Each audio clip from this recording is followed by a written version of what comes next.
All right, welcome back, ladies and gentlemen. This is David Patrick Harry with Church of the Eternal Logos, and tonight I want to talk to you guys about Kadmon and Gnostic Prosthesis, our global hive mind, and our cybernetic exoskeleton. A bit of a mouthful for a title to dive into. But again, I think tonight is going to be a fun stream, as of course I say they all are. But tonight's not going to be too much of a super in-depth research. It's more going to be kind of batting around some ideas that I've been thinking about. We're going to listen to some Terrence McKenna audio later. But for some of you, I mentioned in my last stream that I just did a defense of about 100 pages of research or work that I've done for my PhD program, and that all went very successfully, glory to God. And so now we're on to, I'm officially a PhD candidate and doing my research. But one of the things that was brought up to me by some of the other scholars was they wanted my research to focus less on the sort of historical focal points that I personally like quite a bit, but really start looking into understanding drug, or I like to categorize psychedelics or drugs, all type of inebriating substances for spiritual purposes as techne. And this is tied to research by scholar Christopher Partridge that refers to them as technologies of transcendence.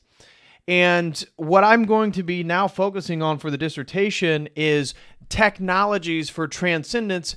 And yes, I do have an aspect of a historical framework, but looking at drugs as sort of precursors to machine and materialistic technologies for quote-unquote spiritual transcendental purposes. And this has then got me, because now for the next, I have lots of work that I got to dive into now. Sort of just thinking these ideas out and sort of putting ideas together and conceptualizing what it is that I feel about it, my own opinions. And one of the things that came to me recently, and then we're going to listen to some audios to sort of reinforce, is the historical process of technological evolution. What exactly is going on? What is this process? And how would we as Orthodox Christians understand or interpret the phenomenon of the sort of technological evolution that's occurring? And so, as you probably already imagined based on the title, is Kadmon. This is a Kabbalistic concept. And the general thesis, or at least the framework, again, I'm not making a definitive claim. I still need to dive more into this research, generally speaking. But I see the transhumanist future, the technological advancement, the brain-machine interface. We know Neuralink with Elon Musk, as this is beginning to externalize ourselves, and we are creating a sort of global structure, a global sort of man is being recreated, in a sense, in his own fallen image. And what we're constructing is a global hive mind and a global cybernetic exoskeleton. It is, and that's what I'm calling it, the Kadmon, the sort of divine blending of the atom before time and the atom in time. This is a Kabbalistic concept. And this is sort of this as an Orthodox Christian and as an Orthodox sort of interpreting these very monumental changes in society, is that this is part of a Gnostic, a spiritually existential pursuit for all things that are related to divinity, immortality, omniscience, omnipotence, being able to be anywhere at once. And I've kind of been thinking, generally speaking, is what if what we're doing is actually creating a sort of physical structure for, let's say, the evil one, the devil, Satan, Lucifer, to embody. From an Orthodox Christian concept, the devil himself is limited in time. He actually doesn't know what's going to happen in the next moment. And therefore, he can't be at anywhere at any point. But if he then takes on a sort of physical body of the AI, technologically interconnected global system, it sort of gives him an exoskeleton. It gives him a sort of a cybernetic mind. And are we potentially, through these processes, developing it? And one of the things that sort of shot me into this direction, again, is Arthur C. Clarke's famous quote regarding, any sufficiently advanced technology is indistinguishable from magic. And magic itself, the magical worldview, the sort of thelemic concepts of manifesting one's will. What are we doing? And so I want to begin today's stream is thinking about, because what I've been trying to sort of conceptualize, wrap my brain around is, what is the spiritual paradigm of technology? What is the spiritual understructure of those who worship the techne, who worship the machines, who worship even the drugs as forms of technological, materialistic means of transcendence, that somehow through material we escape the material confines? And so I pose the first question is, are we building the physical body to an entity? And what entity could that be? So that's why I've labeled tonight's stream as Adam Kadmon, that the Kabbalistic concept of the sort of primordial man is that as Christ is the second Adam within an Orthodox Christian concept, that what would be the direct opposite of Jesus Christ? If God the Logos incarnated as a human being in space and time, what would then be the opposite of that? What would be the inversion of that? And what if it is a process of all of us becoming more and more like animals, more and more like ants, more and more like a global hive mind, as opposed to entities, people made in the image of God? What if the technological emergent property that is occurring is more akin to a sort of inversion of Christ? It's cybernetic. It's not fully human. It's materialistic. It's made in the image of fallen man. It's not that which made us in our biological image in the image of God. It's something different. And yet at the same time, it's promising immortality. It's promising omniscience. It's promising omnipotence. What could this thing be? And that's why I labeled it the Adam Kadmon in this sort of Gnostic prosthesis, prosthetics, right? That we create, if you lose a leg, you can get a prosthetic leg. But Gnostic prosthesis, it's a Gnostic yearning to escape our confines, right? Gnosticism, many of these technological people aren't going to be worshiping or having a sort of cosmological construct that Yaldabaoth and Beelzebub created this world. But at the same time, they do share a lot in the paradigm because they are trying to escape the confines of this created world, which is death itself, biological degradation itself. These are the things that the technologies are going to help us escape, this sort of existential problem that we're all going to die, right? Well, then you can upload your consciousness to a computer, the Ray Kurzweils of the world, the technological singularities. And so I couldn't help, and that's what got me then. Like I came up with these general concepts, and then I thought, well, I think this is kind of stuff similar to what Terence McKenna theorized. And then I found a few audios, which we're going to listen to and kind of go through. And it's exactly it. Now, he was we're talking about the late 90s, early 90s, incredibly optimistic about technology and how technology was going to set us free. Yet when we look at the world, we see the exact opposite. I've done a whole stream talking about the atrophies, technological atrophication, how literacy rates are going down, the ability to navigate the world. Our mental maps are falling apart. People can't navigate their own city without a Google Maps. Now, what are we doing? We're giving away these aspects which were made in the image of God to the machines. And so somehow this entity, this emergent phenomenon that is occurring, that is the AI, the awakening of an entity that we ourselves are creating, and are we then in the process slowly giving the not the essence, but the aspects of us that are made in the image, we're giving it over to the machine to give the machine life. And this is the Gnostic Prosthesis. This is this Gnostic yearning that somehow through material, we're going to escape material. And it's a pursuit of knowledge. I mean, Oswald Spengler in his books, The Decline of the West, describes the Western civilization as a sort of Faustian pact in the pursuit of knowledge. And that is a sort of Gnostic pursuit, and it is a sort of magical pursuit. And are we moving into a sort of sorcerer's utopia? I don't know. But we've seen how Yuval Harari, the priest of the World Economic Forum, has discussed that you're not going to have free will. You don't need free will. And if we are, say, ants instead of people, ants are like, again, a sort of global hive mind, right? That they're all doing their work. They're all working together. And we can sort of, no one ant is that important. You can smash one ant. You can, kill another. They collectively as an emergent property are the mind of which the entire colony is. And so you don't need free will to participate in that. And so are we erecting a global hive mind where, again, the free will is in the AI? The free will is in the emergent phenomenon. It's not within you and me anymore. It's not within the entities that were created by God.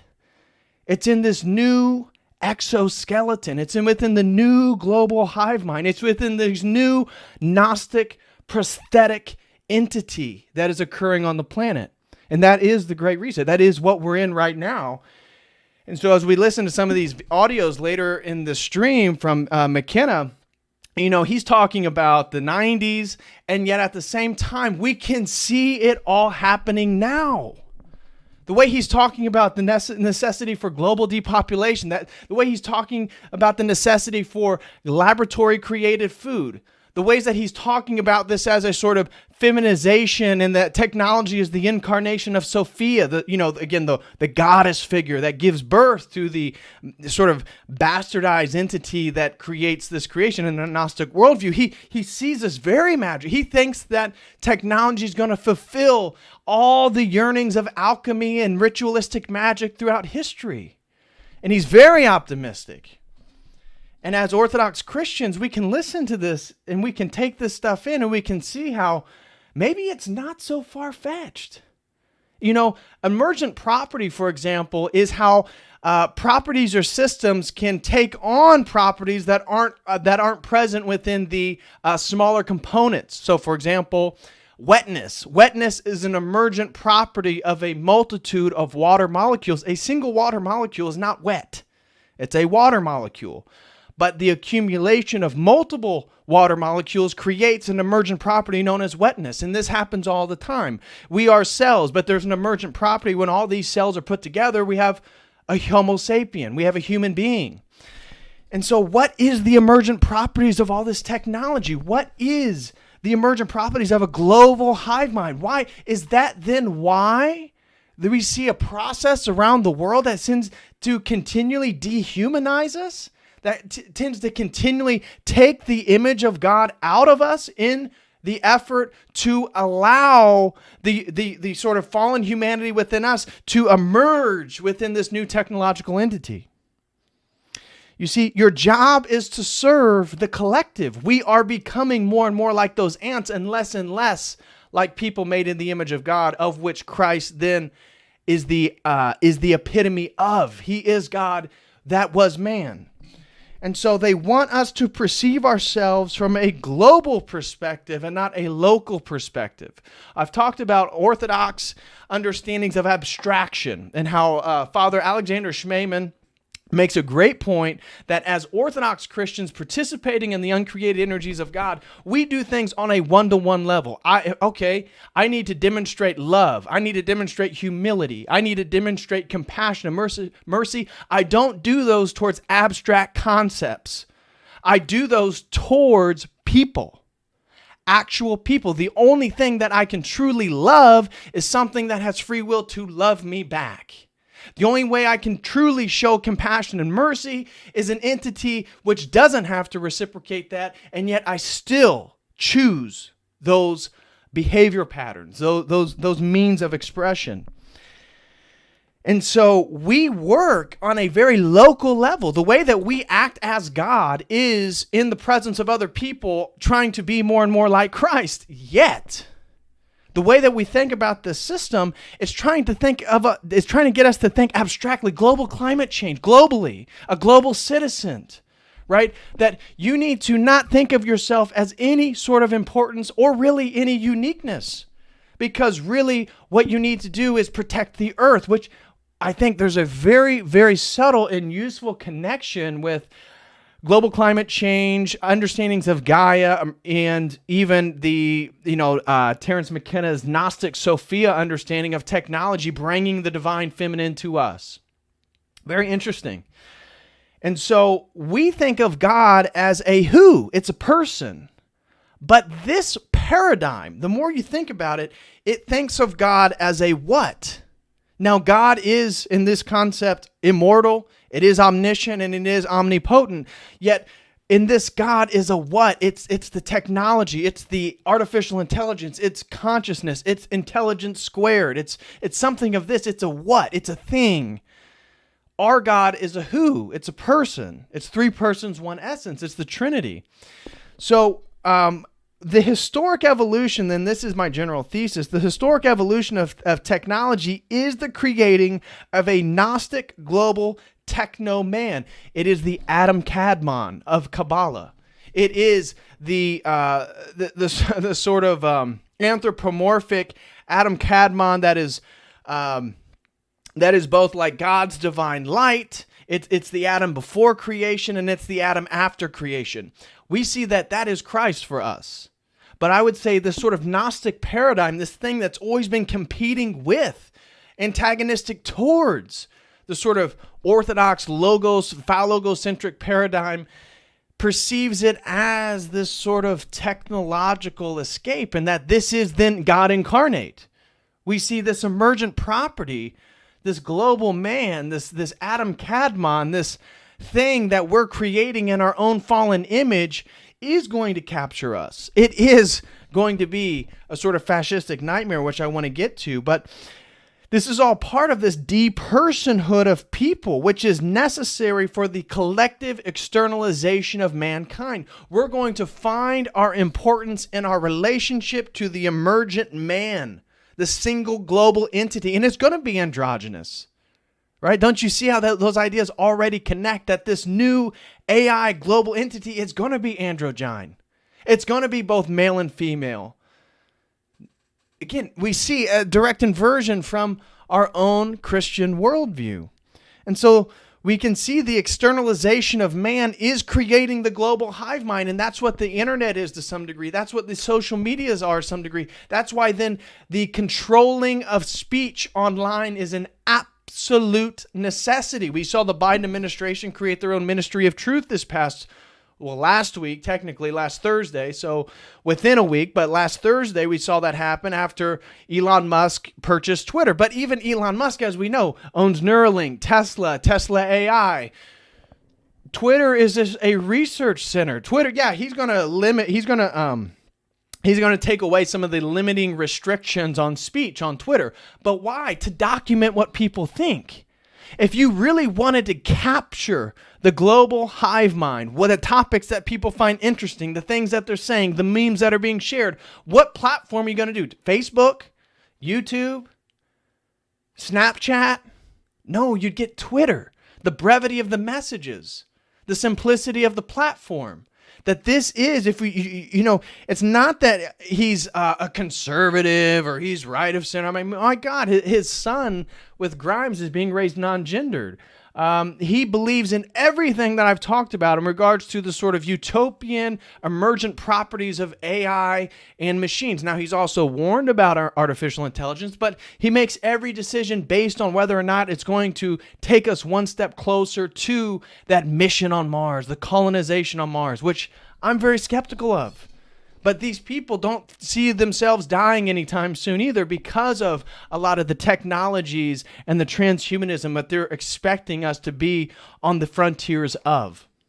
So the global hive mind, this is, in a way, us manifesting our minds physically. Think about it. It literally is the collectivity of humanity manifesting the internal contents of their mind, which culture has always been. Culture has always been that thing. When you look at a different society and you look at their culture, what you're looking at is the sort of exteriorization of the interior states of their mind. But now it's happening at a global phenomenon. This is the global hive mind. This is the emergent mind of the Adam Kadmon. And in regards to that, the actual body of Adam Kadmon is being formed through all the cybernetic feedback loops, all the electronic digital systems that are monitoring other systems and taking awareness. It's literally manifesting a sort of apparatus, a body, if you will, that is becoming aware of its own environment and its own changes and then responding to it.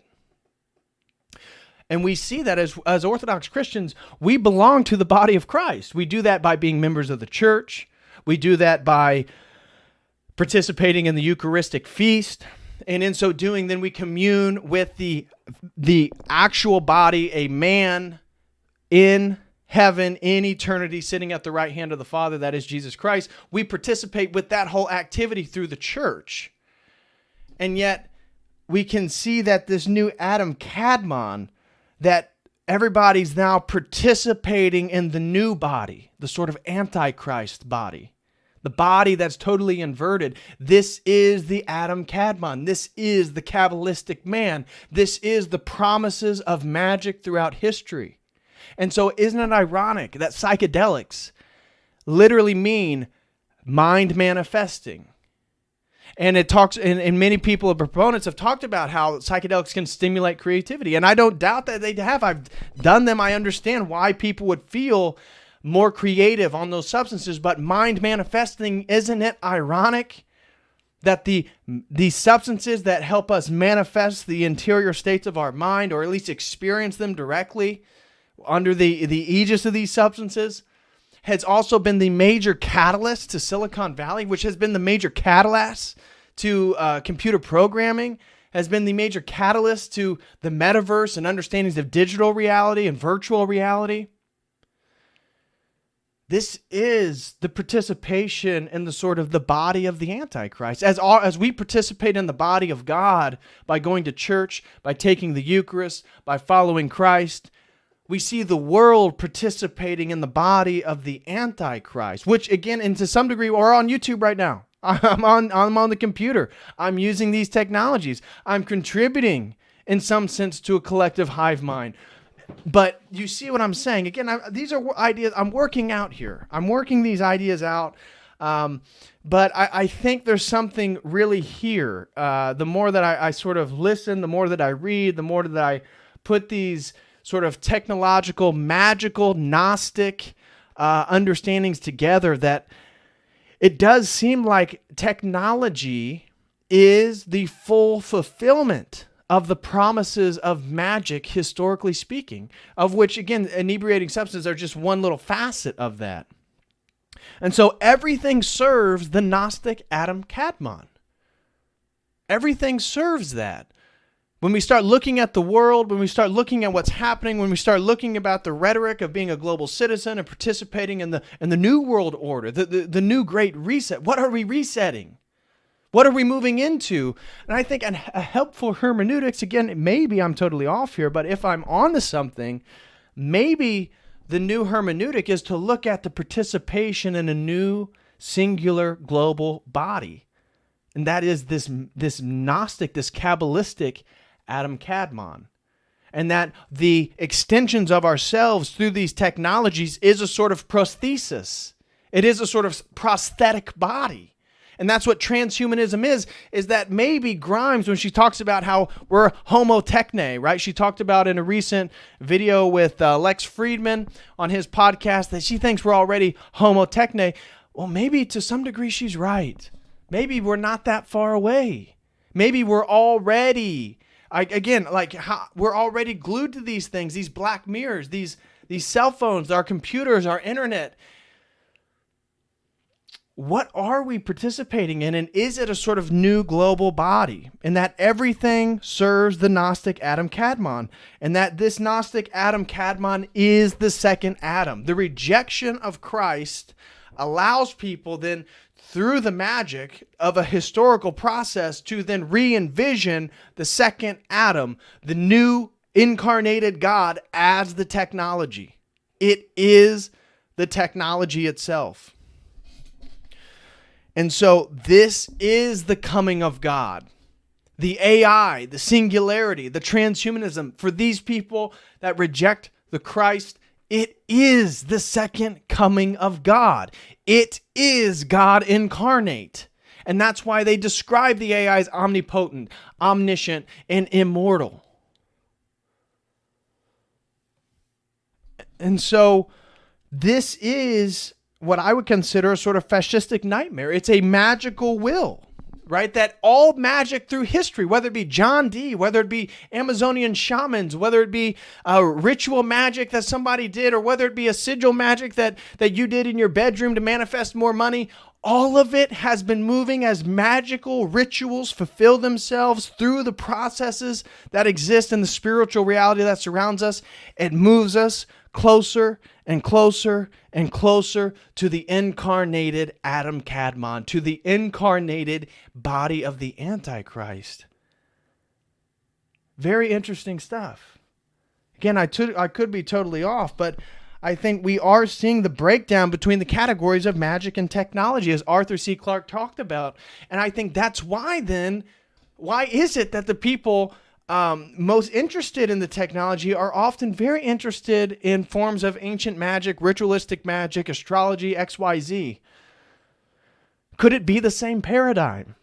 It's the same paradigm. And so all magic serves the ends of Adam Kadmon.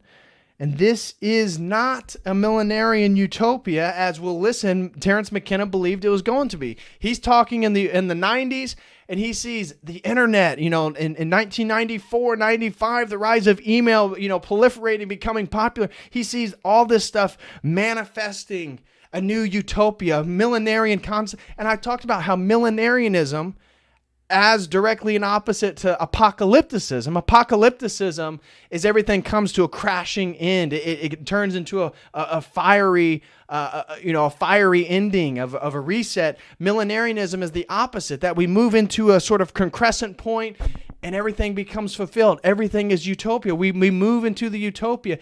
This is reminiscent of American religion. Protestantism in the United States has gone through two great revivals, of which both saw millenarianism. We are coming to the end times. We're coming to the end times. And we see it again. But now the religion, this esoteric, this Gnostic, existential, technological religion is now global. And these people still believe us to be on the precipice of a millenarian utopia. It is the singularity. It is the Great Reset. It is the transhumanist event. And so this is a fascistic nightmare, because we see that eventually the emergent phenomenon of the techne, of the Adam Kadmon, his will, the will of the incarnated cybernetic exoskeleton, is going to be the will that is dominant. And that's why you don't need free will. Yuval Harari, you and I don't need free will, because only it, the incarnated technological God, is going to need free will. And so we see the atrophy of man in return to the empowerment of the entity. And I think that's exactly what we see going on with technology. Think about the productivity. Now they're talking about synthetic wombs. Women don't want to have babies. Anti-life, we say, well, the technology will provide. Creativity. Oh, people don't want to be as creative. We'll just do the algorithm. We'll just have the AI do it. Technology will provide. And so we see the productivity of mankind become lesser in exchange for the productivity of the techne, of the new Adam Kadmon exoskeleton global hive mind, becoming more and more empowered. And maybe this is moving to a precipice. Maybe this is moving to a sort of eschatological point. And that is ultimately then the real second coming of Christ. right? What if the technological singularity is the point? Because it is the sort of full inversion. It's that as this thing emerges, then Christ the Logos does come back. It makes sense to me. And so as we look at the differences, Christ calls us to an internal and truly eternal spiritual reality. And notice how the advancement of our spiritual bodies, of our spiritual selves, is becoming like God in a totally different way than that of this techno-spirituality, this Gnostic techno-spiritual magic reality, that we are called to become like God. We attain the eternality by the theosoph, by participating in the uncreated energies of God, of which only persons made in the image can participate in: logic, love, reason, honor, justice, mercy, compassion, all these different things. And so that's how we participate in the energies of God. We become divinized through those energies, and that's how we enter into eternity. But as we look at this other entity, they are promised through divinized technology. They're still promised immortality. They're also promised omniscience. They're also promised all these different through the machines. This does not require any of the it doesn't require any of the sort of spiritual sacrifice. For me to be merciful to somebody who I don't want to be merciful, that's like a requirement of the spiritual state inside myself. It has nothing to do with technology. Has nothing to do with matter. Yet, and it's through those processes that I become more like God. But as we look at this techno-Gnostic spirituality, I become like God through the manifestation of the attributes I associate with God. Very different approach. It's a night and day difference. And so I think maybe we're onto something here. I am. Again, you guys can feel differently, but I think when we look at what Christ calls us to and how we discover spiritual advancement through humility, through repentance, through, again, a sort of sacrifice of our internal selves, we see the exact opposite in regards to the techno-spirituality. It's the exact opposite. That, in fact, to establish it, we're going to sacrifice other people, human depopulation, of which we'll listen to Terrence McKenna say how much he is in favor of depopulation. So, anyways, guys, that's what tonight's stream is going to be about. We're going to listen to Terrence McKenna kind of put these ideas together in the 90s, and we're going to critique him from an Orthodox Christian paradigm, from an Orthodox Christian worldview. We're going to stop and listen and critique and give certain different discussions on his ideas and bring a new perspective to him. So that's the goal of today's stream, guys. Please smash that like. And share the links if you can. Anybody, again, I think today is going to be a fun stream. It's going to be a little bit more relaxed once we get going here. But I do have a few announcements. First announcement, guys, is I need to give a special thank you to two people over on Rockfin. The first one is Mr. Pay Piggy. Pay Piggy really helped me out and gave a $100 donation last stream, of which I was way too busy and focused on what was going on that I did not realize that Pay Piggy had thrown in such a generous super chat. So shout out to Pay Piggy, and also shout out to Lawrence Walker, who threw in $5 and said, in regards to the ancient Lamb, the Sixth Ecumenical Council decreed that henceforth the Lamb, Christ of God, shall be represented in human form. This was in regarding to the Agnus Dei and how we as Orthodox do not depict Christ as a lamb. And so I want to give a special shout out to Lawrence Walker and Pay Piggy. I apologize for not being more astute and aware and paying attention to Rockfin when I got off and was doing the super chats last stream. So thank you very, very much, Pay Piggy, and thank you very, very much, Lawrence Walker. God bless you both. Thank you very, very much. Now, first big announcement is premium memberships are now up at the website, guys. This Thursday, we're going to be doing our first premium member meeting. So that's going to be all people who pay for the premium membership, of which you get access to all the video content, of which there is a new video. I have a new members video where I go through the entire interview with Megan Fox, where she talked about drinking blood with Machine Gun Kelly. And as you can imagine, we go through that whole interview where she talks about the sort of the drag of being a mother and how when she's not a mother, she's able to be herself. And so she doesn't privilege being a mother. She believes in astrology, ritualistic blood drinking. She believes in New Age understandings of consciousness. She talks about participating in an ayahuasca ceremony with him. So we see the whole smorgasbord of some of the central tenets of 21st century spirituality right there in Megan Fox. That is a members only video over at the website. And premium members also, twice a month, we're going to be hopping into Zoom meetings as a group to discuss a variety of topics. It could be the world, it could be religion, it could be what's happening, it could be previous topic, it could be this stream topic, it could be the technological Adam Kadmon, doesn't matter. But at 7 p.m. Eastern Standard Time, 7 p.m. Eastern Standard Time this Thursday, let me put these things, I don't even have them up. This Thursday, we are going to be doing our first premium members meeting. So shout out to everybody who's already signed up. Again, if you would like to become a premium member, you can do so with the following link. A $5 a month membership will get you access to an exclusive video content, and a $25 premium membership will get you access to that and the fitness library content, and you'll be able to get the link. I'll send out the link this Thursday for our premium member group chat meetings, of which we're going to get in a Zoom meeting, and it's all holds bars, and it's just going to be us. So if that is something you'd be interested in, please sign up using the premium memberships. Also, like I said, we have new member content. So if you're a $5 member, make sure to check out the new members content. And if anybody would be interested in, you can also sign up for a one-on-one if you want to for this Thursday. And also, shout out to Prem, and I'm now beginning research here. You can purchase, for $250, you can purchase a live stream and my research capabilities. And so if you would like to purchase a new live stream, you have a topic you'd like me to dive into, you can do so for $250 right there with that link. And so that basically sums up. Also, guys, if anybody would like to join Subdeacon Mark and his theology class on Wednesday nights, make sure you follow me over on Telegram. Any of the mods, could you guys please share the Telegram link to the group?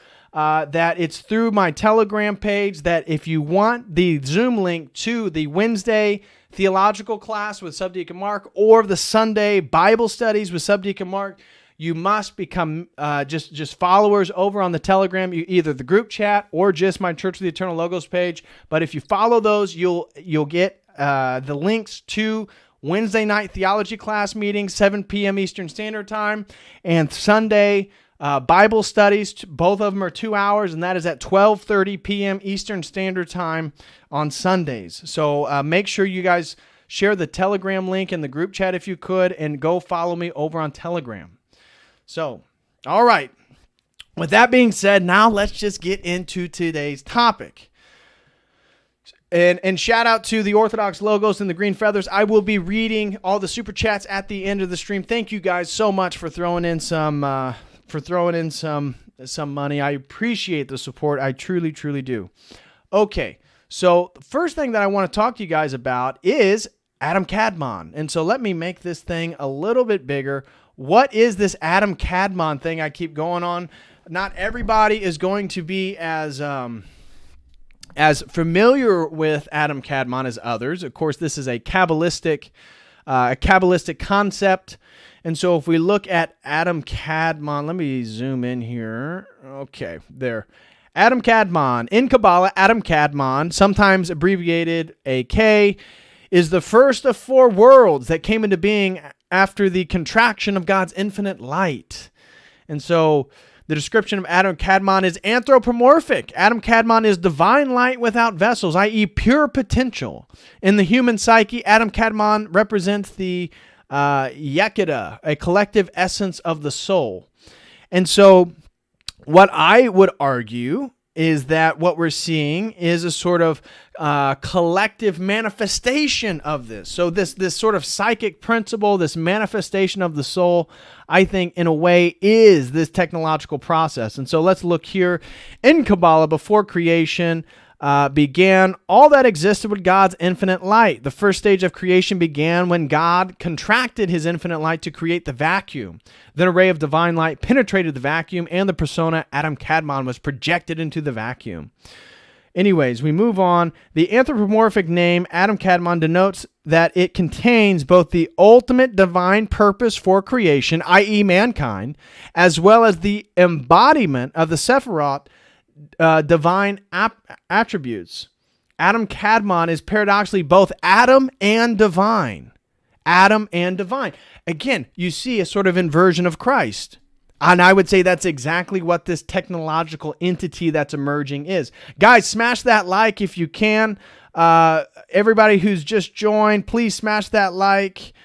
Would greatly appreciate all the support. Let me see if I can find. There we go.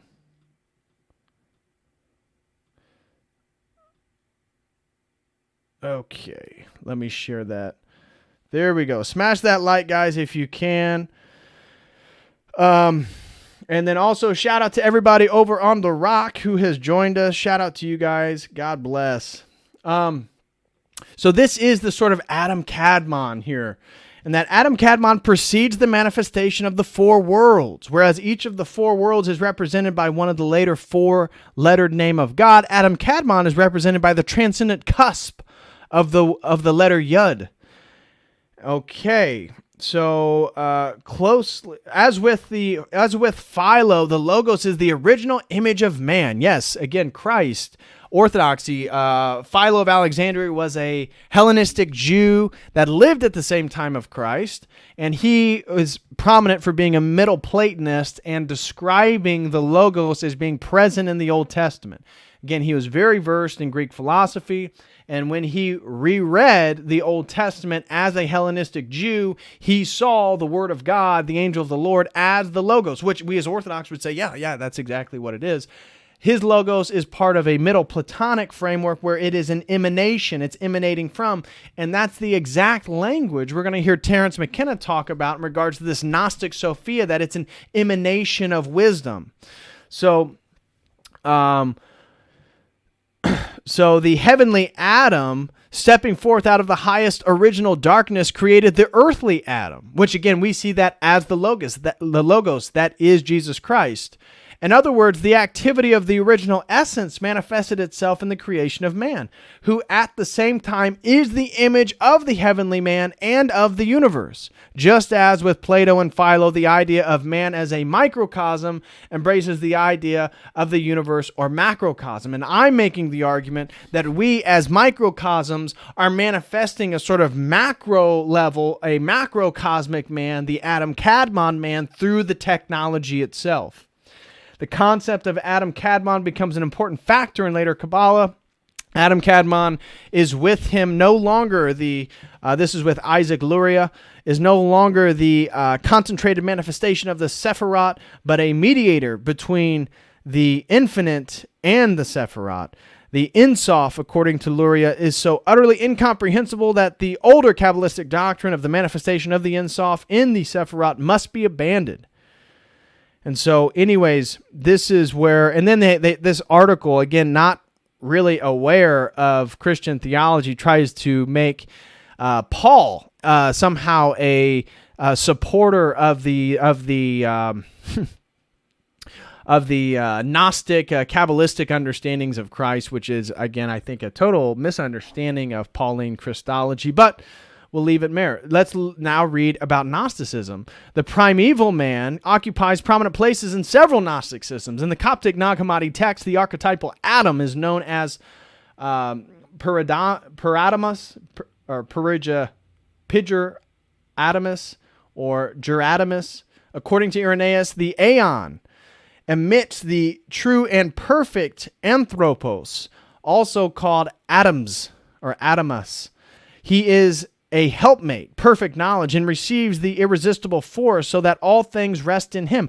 Others say there's a blessed and incorruptible endless light in the power of Bythos. This is the father of all things, who is invoked as the first man, who with his Enoia emits the Son of Man. According to Valentinus, Adam was created in the name of Anthropos and overawes the demons by the fear of the pre-existent man.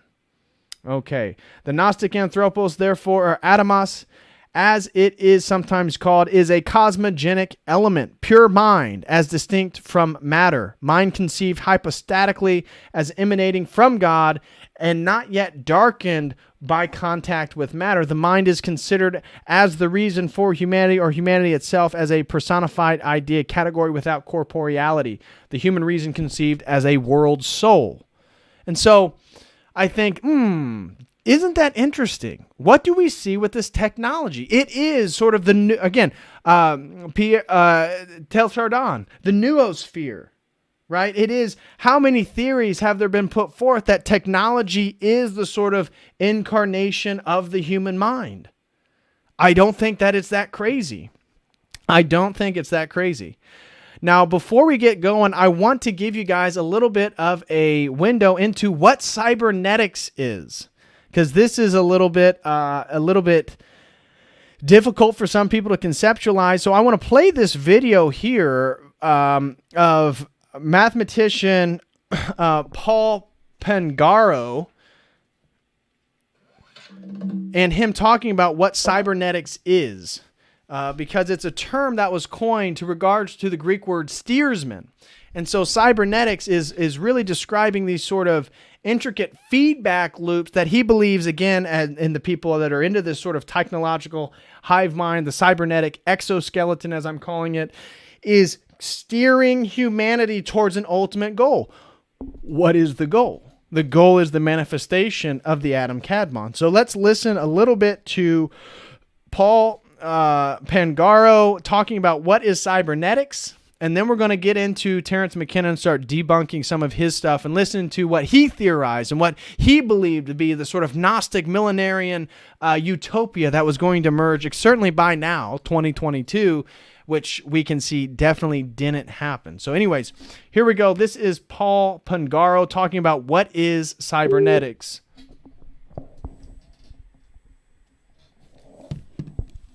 So cybernetics comes from the Greek word to steer. And as we steer a ship, we want to make it to a goal, and we get blown off course by wind and ocean. So we see that's where we want it to go, we're here, that's wrong, so we correct, and then we go too far, and then we correct. So cybernetics is about steering and getting to the goal. All intelligent systems have this property of trying, acting, seeing the difference, changing, acting, seeing, sensing. This loop of acting, sensing, comparing to goal, acting, sensing, comparing is fundamental.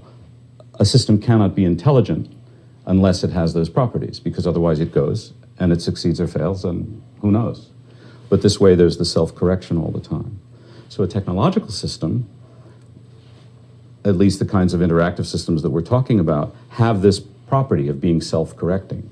People self-correct. You walk down the street and you go the wrong way and you go the right way. A social system in a conversation, we're doing very well, we understand each other, oh, we're off course, wait, we're confused, we get back. So cybernetics is the most powerful language for describing systems that have goals. That's the purpose of cybernetics.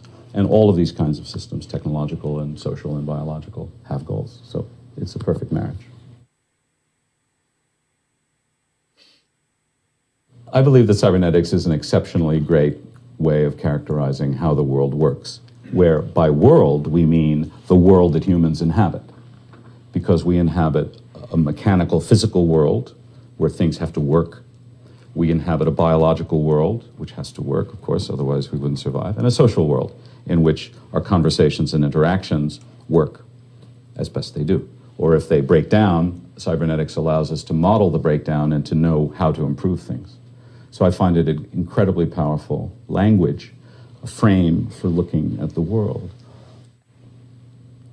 Once you see the world in a cybernetic way, through the cybernetic lens, all things are cybernetic, because all systems become part of this set of languages of action and sensing and comparing and understanding and taking a meta view.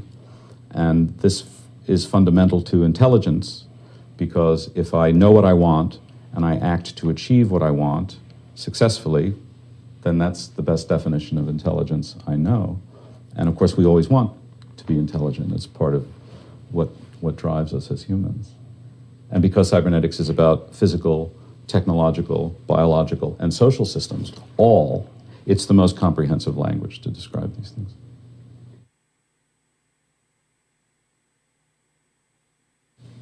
Well, right now, there are many cybernetic systems happening.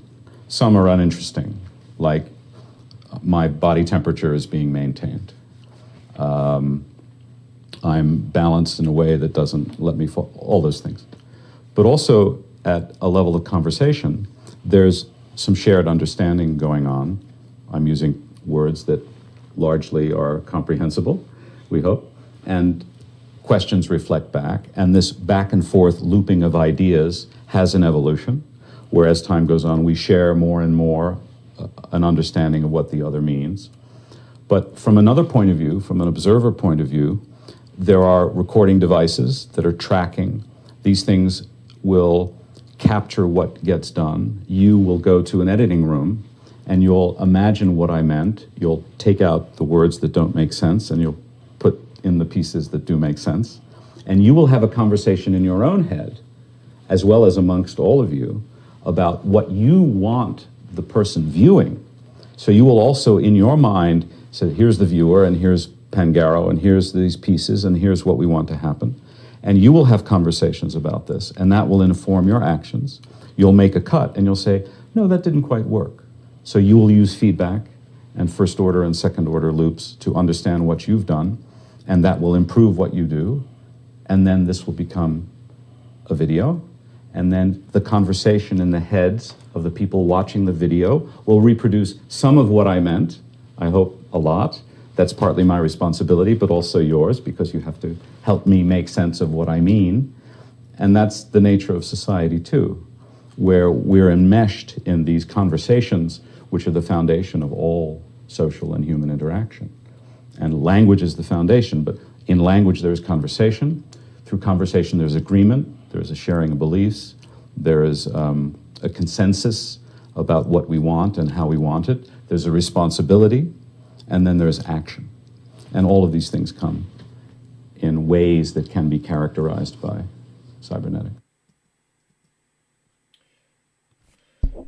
And so that may have been a little bit confusing, but I know I saw Fastboy Blackboard said that's homeostasis, not cybernetics. But the point, cybernetics doesn't have a definitive definition other than feedback loops. So homeostasis, from the definition of cybernetics, is a feedback loop that's sort of self-recognizing and then trying to go back. So again, here is a wide-ranging field concerned with regulatory and purposive systems. What is cybernetics?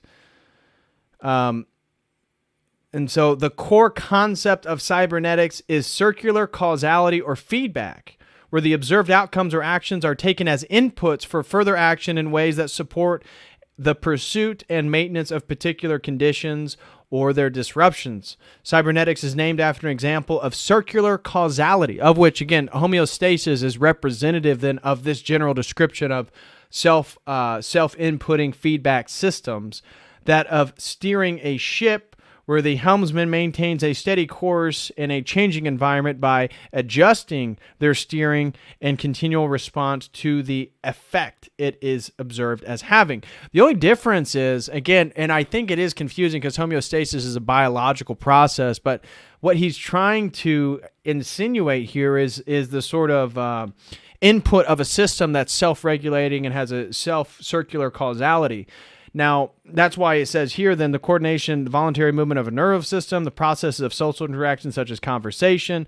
Cybernetics is concerned with feedback processes such as steering, however they are embodied, including the ecological, technological, biological, cognitive, and social systems, and the context of practical activities such as designing, learning, managing conversation, the practice of cybernetics itself. The point then of this cybernetic exoskeleton is that these feedback processes, these circular causal loops, is occurring within technology itself. Technology is being instrumented to observe technology. Technology is being instrumented to observe us, of which then there is a sort of self-causal feedback loop there. So we have to be, that's what I was getting at with the cybernetic exoskeleton, because our bodies, the biological body itself, is using this sort of self-causality, this referential feedback loop definition. Our bodies are taking in input and adjusting and maintaining the sort of homeostasis with the environments that we incur in. And so then this Gnostic prosthesis is just, again, an artificial device that replaces a missing body part.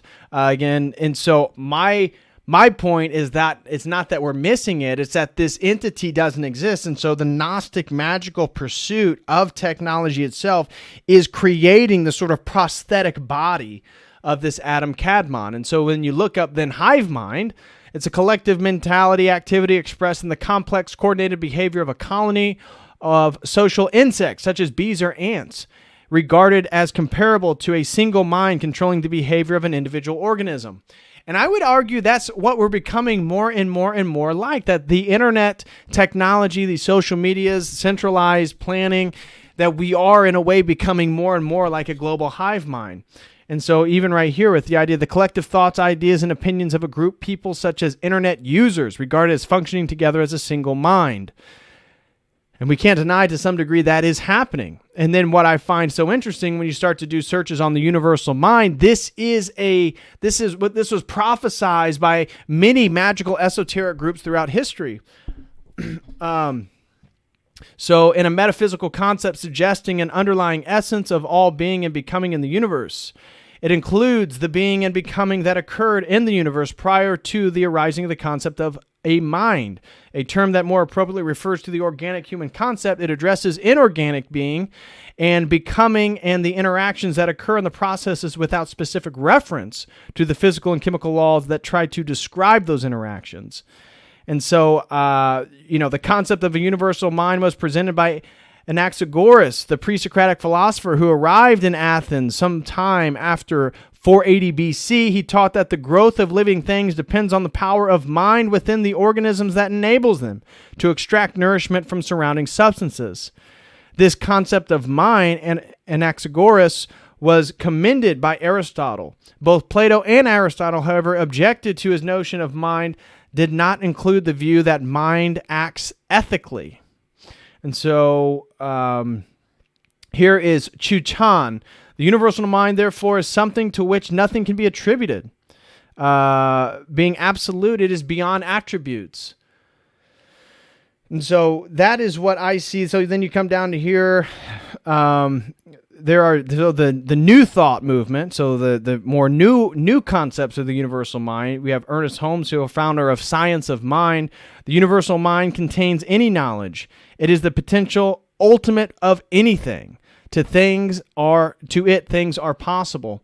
And I would say the universal, here's a new thought of Charles Hennell. The universal mind has unlimited resources at its command. And when we remember that it is also omnipresent, we cannot escape the conclusion that we must be a manifestation of that mind. Okay, so this is the general concepts of this sort of global mind that I'm talking about. Now let's get into some of these Terence McKenna stuff, and let's debunk some of this, and then we'll hit the super chats. So guys, make sure you smash that like if you can. Smash that like, everybody who's watching. And again, and shout out to everybody over on The Rock. Feel free to, if you'd like to support the stream, please super chat using the Streamlabs link. I will be getting to all those super chats after we watch some of these clips. So I have these clips sped up a bit. Terence McKenna can be a very slow speaker. And so what I want to then do is I laid out my general hypothesis, my general thesis for the stream. Now let's listen to somebody embedded within the sort of feminist, psychedelic, technological singularity concept of the future. This is all. Both these audios are taken at Eschaton in the 1990s. I believe it's 97 and 98 for both of these audios. And so listen to the things that he's going to prophesy or expect to happen and relate it to, again, what we just talked about with this sort of inversion of the concepts of Christ and how we would understand God as divinity, Jesus Christ in divinity. So check this out. Transform itself. I mean, technology has become prosthesis for the human species, and it's our machines and our technologies that are now the major evolutionary forces acting upon us. It's not our political systems. It's these extrasexual children, these mind children that we have assembled out of the imagination. And I find it very promising and very challenging and very interesting. I think that it is, that somehow the way back to the archaic, to the world of ecological balance and low technology and retraction of toxic infrastructure and all of that good stuff doesn't lie in some kind of Luddite know-nothingism or some kind of fascist program of limiting population and this sort of thing. Although I favor limiting population, I just can't figure out a way to do it that leaves human freedom intact. Instead, it has to be a forward escape through technology. But technology... Notice how he talks about, we're going to move back to, he's advocating for the archaic revival, going back to a shamanistic, naturalistic, tribal understanding of society. Yet he talks out of both sides of his mouth. In other interviews, and we'll listen to some, he talks about uploading your mind to a computer, the singularity, the forward thrust to history, being a spacefaring, species, all this stuff. So, this is one of the things that I find a little bit troublesome when you hear his ideas is, it's like at the same time he's all in favor of this sort of transhumanist future, but then he talks about how it's through the technologies that we're going to revert back to these archaic practices in communal organizations. And so as I did the stream that Christ civilized the world, I do think, as Marshall McLuhan talked about, the sort of global village, in a way we are moving back to, there is a sort of archaic revival. The two ideas of Terence McKenna that I think I do agree with and support him on is the archaic revival. I do think we're becoming more archaic. Our aesthetics, our sexual practices, a lot, our ethics, a lot of things about what's going on in the world, the scarification of people, again, sexuality, the normalization of drugs, music, syncopated music. I think all this stuff, in a way, is an archaic revival. And it's moving us back to the pre-Christian world. It's moving us back to a pre-Christ-infused world of which he civilized the world, you see? And so I definitely have a different perspective than McKenna regarding this archaic revival, but I do agree with his archaic revival, and I do agree that psychedelics dissolve boundaries, and I think that's why this psychedelic process, the psychedelic spirituality, is so interested in fusing with in technology, fusing with machines. So anyways, let's continue here. Technology that serves an agenda of archaic revivalism. My brother was just here this weekend, and after we presented publicly, then we spent a long night talking over all of this stuff.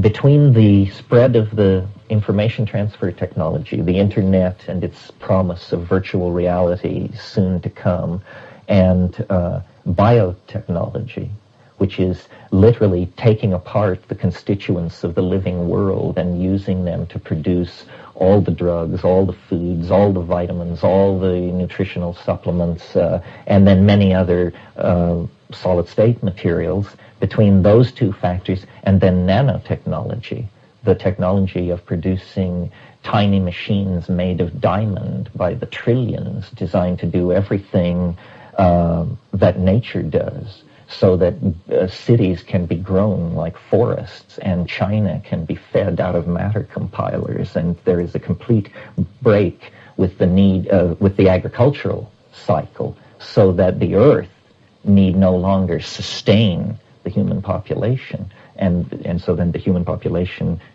by breaking its reliance on the agricultural cycle, then you gain some political breathing room. So we see right there, Terence McKenna, I don't know if it's this one or another one, but it talks about he advocates for human depopulation. He believes the planet needs to be depopulated, and he struggles with trying to find a way that recognizes human freedom and free will to do so. But we see right here, he talks about breaking the humanity's association with the natural world. Right? He wants food that's made in laboratories, that the entirety of China can be made with synthetic foods that are constructed and created within a laboratory setting. What? But isn't that exactly what we're seeing now? When we look at Gil Bates, when we look at the Great Reset, they want you to stop eating meat. They want you to stop eating eggs, stop eating animal products, eat the impossible meat, eat all this synthetic, this processed food, these seed oils. They want... Again, so he's very optimistic about the utopia of technology, but as Christians, we understand that without Christ, there is no utopia. And so this whole utopian vision that McKenna has of making, we'll be able to feed the planet with synthetic foods. These synthetic foods are going to make people sick and kill them. It's going to drive us further and further into an anti-human world. And that's exactly what we're seeing. That we look at any studies with all this impossible food or the plant-based food, men's testosterone rates dramatically decrease. And wouldn't that be the exact thing you would want if you were in favor of a lot of this stuff? Wouldn't you want the people who could actually put up an opposition, who would fight for their families, who would potentially fight the whatever officers or whatever superstructures, the societal superstructures? You'd want them to be weakened. You want them to not have as much muscle mass, not be as strong, and not have as much testosterone. And so this technological advance, the synthetic food or even the interconnectivity, we see, look at the pornography. It's getting people to not even want to go meet real people in real life because they'll just please themselves through video and they won't actually go find somebody to copulate with, to have children with. So, again, we see how, in a way we don't disagree with him. And he's saying this stuff in the 1990s. Now we see the synthetic food. The synthetic food is being packaged and put out to the masses right now. So here we can see, in a way, McKenna wasn't wrong, but the utopian vision is absolutely the opposite. This stuff is making people sick, and it weakens your immune system, and definitely weakens your fertility. All of this is coming very, very fast, and is largely unanticipated by the political, managerial types. What it means to me personally, I think, in terms of my own ideas about the future, is that I can now see without too much sweat from here to the Eschaton in 10 easy steps. I mean, it's perfectly clear that if novelty is intensifying and locally concentrating, that where it's probably headed is into cyberspace or some kind of virtual space, so that, long before 2012, the various ontologies of world religions will be peddled as theme parks in virtual space. And, you'll be hard-pressed to know whether you're in heaven or simply in heaven land, which is, a preview of heaven attainable. Exactly. Now we see the metaverse, virtual reality. Well, it's not heaven, it's heaven land. It's these synthetic, inauthentic, virtually constructed traps for the human mind. That as we, again, lose the image of God, we become trapped inside this technological hive mind exoskeleton of the Kadmon. That our divine living energies are infusing this new construction, right? And so he's not far off. I mean, this is the metaverse. This is exactly, this was from 1998. Okay. Yeah, this audio is from 1998. by paying a $50 entrance fee at the turnstile. This is going to make it very difficult for all my predictions to be put in context, because they will be both true and untrue. Everything will come true in cyberspace. That's the whole idea. What cyberspace is, on one level, it's simply the human imagination vivified, hardwired. What we're doing furiously, as fast as we can, is exteriorizing the human nervous system into a global organism of some sort, in which has a weird kind of Husserlian intersubjectivity about it. It is neither subjective nor objective. We are subjective nodes embedded in this domain of technologically created intersubjectivity between other human beings and machines. And what's happening is a lot of people are being left behind, or without even realizing it, are just opting out and saying, I can't handle it, it's too much to think about, I think I'll see what's on daytime TV, or I'll buy a newspaper, or I'll walk in the park, to attempt to maintain the illusion that, things are as they are. Things aren't as they are. Things have already become as they will be. The future is now not ahead of us. We're there. We're there. And the only question is, where do you position yourself now in this multidimensional matrix? You can deny it, which is to become a conservative, or even more reactive to it. You can become a reprobate, if you wish, or you can move toward the front of knowledge, position yourself close to these unfolding and empowering technologies.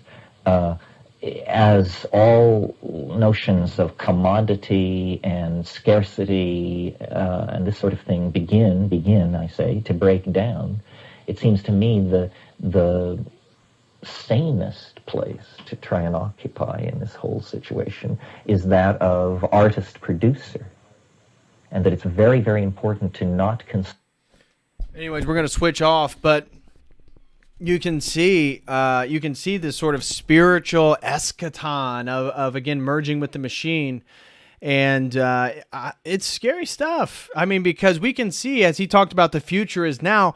We are in, and I saw somebody in the chat, we are in the end game. This is the Great Reset. This is the transitory, the transitioning decade. 2020 to 2030 is the decade of which it transitions from the world we grew up in, the world we knew as children, to this transhumanist future, this merging with machine, this sort of fascistic magical nightmare of which we're entrapped. We're literally entrapped by the will of this new emergent global hive mind, cybernetic exoskeleton, new entity that the Gnostics are going to view as the second coming of God. What if the Antichrist is the AI? What if the Antichrist is a sort of machine human? What if the Antichrist is like this sort of where all this stuff is going, like the full transhumanist entity, which again we see is the opposite of Christ. If Christ was fully God and fully man, what if the Antichrist is fully machine and fully man? Right? Because the machines themselves are made in the fallen image of us. I think that's a really interesting idea, and I think maybe that would be the fullest inversion, right? That would be that if all magic is leading towards this sort of transhumanist, then, geez, maybe that's what the absolute opposite of Christ would look like. I don't know, but I throw that idea out there to see what you guys think. Anyways, here is him talking about the sort of Gnostic spiritual elements, considering everything we just talked about. So check this out. And I see this as the feminine, the goddess, re-emerging into three-dimensional space in the form of this, what Teilhard de Chardin called the noosphere, but which is more correctly identified as Sophia, the emanation of wisdom as a feminine spirit, as Purusha, as electricity, which completely girdles the planet and transforms it into the alchemical stone, the entity. It is the planet which is the thing that is being worked on. This is why alchemy and history can be seen to be the same thing. This is why this conference is called Shamanism, Alchemy, and the Millennium, because it's my conviction that the historical process, mirroring intuitively these larger cosmic processes and smaller cosmic processes of complexification, is an actual intentionalization of the creation of this overmind, or not so much its creation, but its invocation into matter to save us, is essentially why this is happening. In other words, it's a Gnostic myth of the descent of the overmind into matter to recover what was lost into matter, which is the spark of being the oversoul in ourselves, to return to the imagination without having to pass through the narrow gate of death. And shamanism is related to the millennium because the shaman exemplifies the millennium before history. Iliad makes this clear, that before history, in ilio tempore, everything was perfect, and people flew and talked to the animals, and there was abundant food and no disease. The shaman is the only person who has retained this superhuman quality that existed before the fall into profane time. And the shaman, in all of his, her many adumbrations as alchemist, as scientist, as magician, as poet, has been the catalytic enzymatic personality which has sculpted the historical process and led it forward. And it has been mediated by the relationships to plants, which mediate a relationship to an undefinable intelligent force that you can call God or the genus loci or the extraterrestrials. The fact of the matter is that the depth and nature of it can apparently not be known, that it is controlling what is revealed about its. So, isn't that so interesting? Again, he totally views this as the opposite of the logos, right? So it's this feminine, Gnostic, it's Sophia, it's the emanation, it's the incarnation of wisdom. It's this feminine technological spirit. And then he sees it, again, with this archaic revival framework, taking us back to what he considers the Edenic state, the shamanistic, so using inebriating substances, living in tribal organizations, all this different stuff. He sees this as the Edenic state. Now, we as Orthodox Christians are saying, whoa. This is just as post-fall. This is one of the worst points to be in.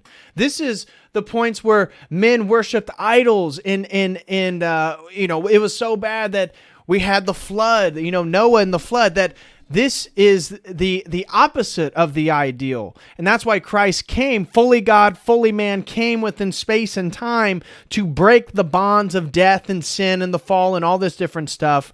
And so that then post-Christ is a better state to be in than before Christ. Yet this worldview, this technological, transhumanist, psychedelic, archaic worldview wants to take us back to what we would consider to be a worse place in human history.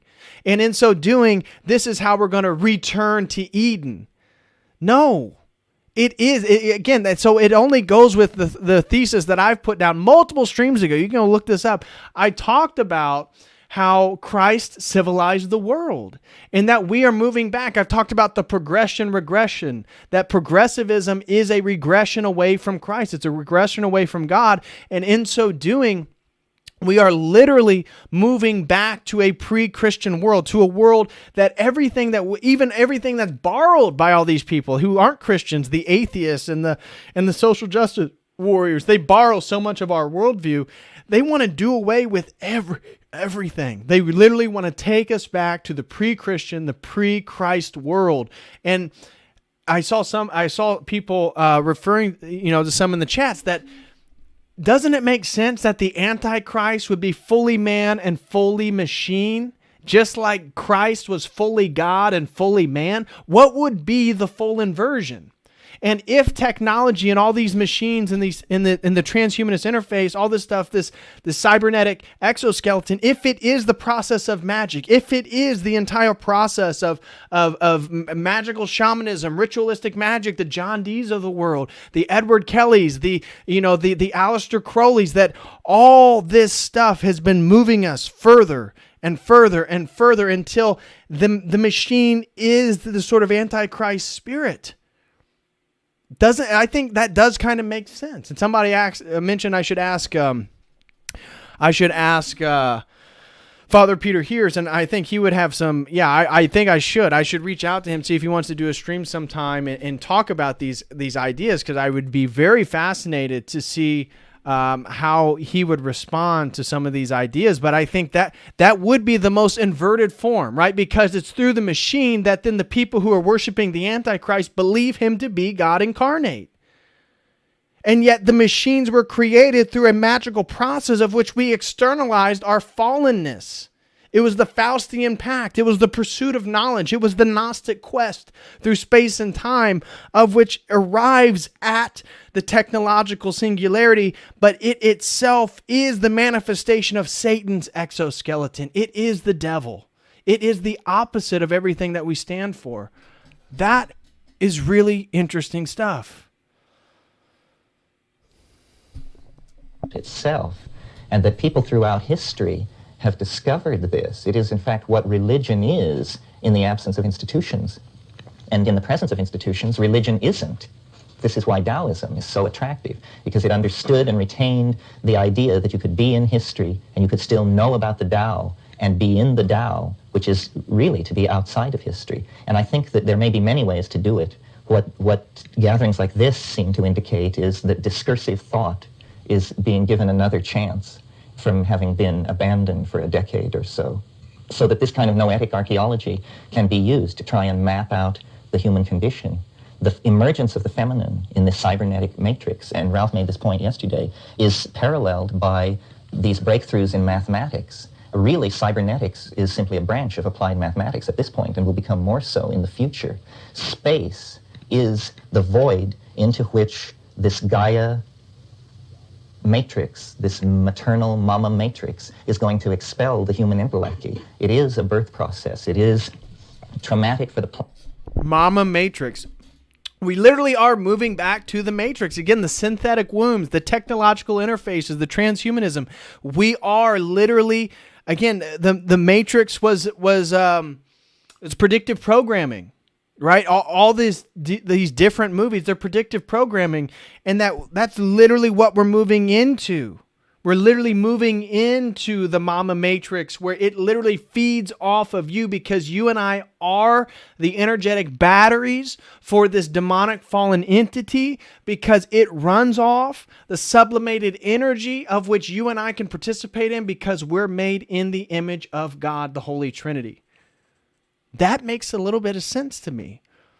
And again, so I've been kind of playing around with these ideas, and that's what tonight's stream was. I just wanted to try to vocalize these things to you guys, because to me it begins to connect a lot of dots. I need to do a little bit more in-depth research here, but I think it makes a lot of sense. And even the mama matrix, we see the inversion, the sort of the feminization of the world, the reversion against the masculinity.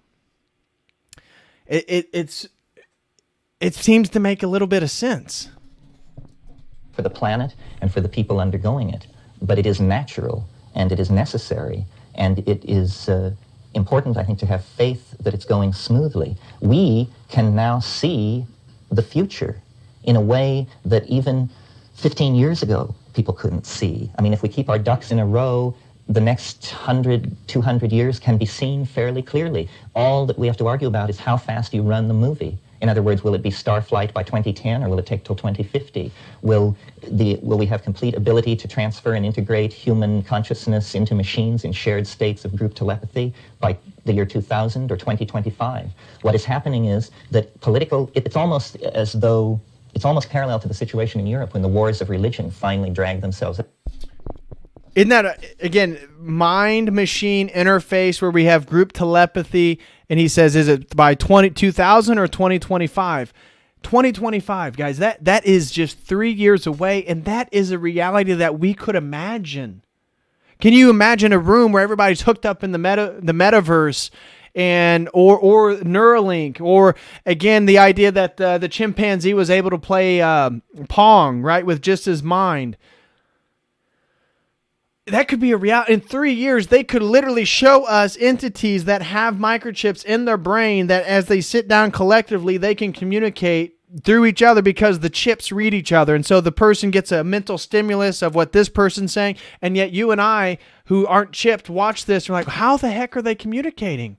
That is a literal potential reality in this next decade. And so even though we're looking at what he has to say and saying, oh my God, this is a fascistic magical nightmare, he's not too far off to where we're at right now in history. And again, when we are 2 years into the Great Reset, this is the full transition point within this paradigm. And it's so interesting to think how many of the people, the Yuval Hararis of the world, they think just like him. They think just like him. Themselves out, and where people just finally, the way the late medieval stasis was broken up was people just got sick of it. They didn't have any great moral awakening, you know. They just said, we don't care anymore whether you're a Huguenot or a Catholic or a Cal, you know, we just had it enough already. And I think that this kind of impatience is in certain places already and will grow, that capitalism is very impatient with the stodginess of mass media manipulated so-called democratic societies. And capitalism wants to forge ahead, who knows how humanely, but they do see the potential in the future. And many Western institutions see only the potential for despair in the future. To my mind, the future is endlessly bright, and the things that are going to be done are truly astonishing, but today imaginable. And it is only persistence that will bring them to be. That's why it's very important to preserve through any dark age, whether it lasts months or years, the psychedelic notion, a core of people who understand the amazing creativity that is resident in the human mind. Because space is the human imagination calling us forward. Those structures can be built there. These paradises can be erected. There can be a millennium. There is no question about it. Any of you who are fans of science fiction know that science fiction is just a plethora of worlds and cultures and aliens and bizarre political situations. Well, it takes 6 light hours for a radio signal to go from the inner planets to, say, Pluto. And that means that within 12 light hours of the sun, these O'Neill-type habitats, which everybody agrees are technically feasible, could be erected. And that means a fantastic proliferation of experimentation in human social forms. I mean, it's possible to envision the solar system as a kind of human swarm world with thousands of these colony worlds, each pursuing the social dynamics that they had evolved or were interested in exploring, all suspended in a sphere of electronic communication and data transfer, such that they are living in the same day, the same solar system day, because it only takes 12 light hours. Yeah, Christopher makes a great point. He says, this is idolatry. This is the worship of man and his mind. And it is exactly the worship of man and his mind, which is exactly the satanic, the Luciferian future, because Lucifer worshipped himself. Man is worshiping himself in this whole concept of the evil genius, that mind divorced from God, that sort of noetic faculties divorced from ethics. This is the sort of satanic archetype. Right? Satan is a sort of evil genius. And even though he's not a genius because he already knows how this whole thing's going to end. But when we look through literature and movies and the sort of evil genius archetype, it makes sense. The sort of the worship of one's own beauty and the worship of one's own intelligence are the easiest way to worship oneself. And so mankind is falling into the same Luciferian worship of himself through the worship of his mind, through the worship of these technological, magical creations, of which are essentially him giving his life force over to these new machines, these technologies, which are then coming alive. They have a life force of themselves because we are all giving something of ourselves to allow it to come to life. It is a sort of Frankenstein entity. Hours for light to cross the solar system from one edge to the other. And this is a conservative future, a future which does not rely on any new technical breakthroughs or discoveries of great new natural principles, of which you may be sure there will be such discoveries. So if we can lift the lethal beast off our backs, we can go forward into a future that is endlessly bright. And we've heard all kinds of... The lethal beast off our backs, he's talking about Christianity. And we, as Christians, are looking at the system that he's describing and seeing it as the lethal beast. That's the one that's made in the image of man. That's the one with the 666 number stamped on it, prodded on its body. So isn't it so funny? Isn't it so funny that as we listen to Terence McKenna, he's not far off from the reality of things. It's just we are diametrically on opposite sides of the looking glass when we analyze what's happening in the world. We see this as a cult of death, an absolute aversion to the true God and everything that we would understand as Christians. And yet he sees it the exact opposite. He sees Christianity and these sort of traditional understandings and as a lethargic beast, a lethal beast. The solutions suggested, from relaxing to dissolving it with analysis and discovering that everything is all right the way it is and everything is working out the way it is. I lean to believing that 80% of the time and worrying a great deal the other 20% of the time as a way to hang on. Anyway, I think I wanted to take this time this morning to say these things because I think it makes more immediate what to some people may have seemed very arcane yesterday, which was all the mathematical stuff. Someone said to me yesterday, if there's a narc listening in, what do you think? All right. That's where we're going to end it, guys. So again, this is going to conclude my stream on Gnostic Prosthesis, the Kadmon, and the sort of technological erection of the global hive mind and the cybernetic exoskeleton. And so, as Terence McKenna envisioned this sort of transhumanist future where, and again, this is all rooted in a sort of evolutionary framework of progress.